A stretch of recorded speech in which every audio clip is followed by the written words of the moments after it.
થી વિંધાતા વિંધાતા વાઘેરો મરતા હતા અને મૂળુ માણેક નામના બારવટિયાને જેથી અમરેલીની કોર્ટમાં ઊભો રાખવામાં આવ્યો. આ દેશના બારવટિયા તો જુઓ તમે સાહેબ, 12 પ્રકારના વટ એને બારવટિયા કહેવાય. કોઈની બેન દીકરી સામે આંખથી આંખ મેળવીને વાત ન કરે, બેન દીકરીને સ્પર્શ ન કરે, કોઈ દી ભાગેલા માણસને મારે નહીં, ગરીબને કોઈ દી લૂંટે નહીં, કાળા કપડાવાળા પહેરવાવાળા બારવટિયા એટલું ધ્યાન રાખતા હતા. તો ઉજળાવાળાની કેટલી ફરજ આવે, એટલા માટે આ વાતો આજ કેવી પડે છે.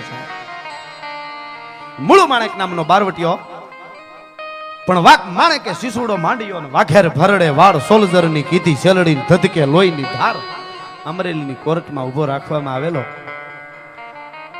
તમે આવી વાતો સાંભળો છો એટલે હું આવી વાતો કરી શકું છું, બાકી કોને જઈને મારે કેવું સાહેબ. સોનાએ એકવાર પિત્તળને કીધેલું, પિત્તળ તું બહુ ઉજળું લાગે છે, જળકાટ બહુ મારે છે. તારે પિત્તળે કીધું કે ઉજળું છો એટલું નહીં, મારું વજન વધારે છે.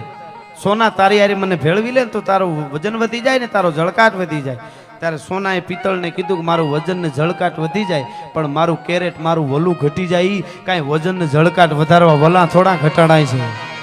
જે છે એ છે, આપણી અસ્મિતા ભૂલીને આપણી સંસ્કૃતિ ભૂલીને કદાચ એવું મોટું ન થવાય તો કાંઈ વાંધો નથી. એટલા માટે આ વાતો બોલ બોલ રમોલ.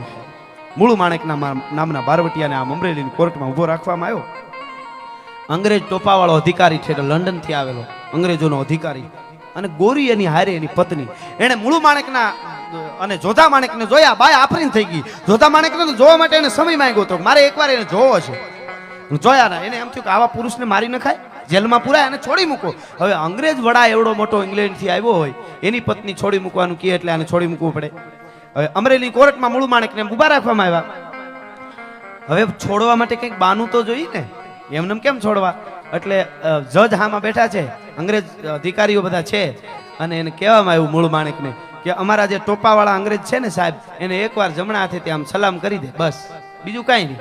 એકવાર સલામ કરી દે ને એટલે મૂળુ માણેક તને છોડી દેવામાં આવશે, તારા બધાય ગુના માફ, તારું દ્વારકા તને મળી જશે, બસ એકવાર સલામ કરી દે. આમ કરી ગોરા અમારા અધિકારીને તેથી મૂળુ માણેક અમરેલીની કોર્ટમાં બોલ્યો તો કે મૂળું મૂછે હાથ અને તરવારે બીજો તવા.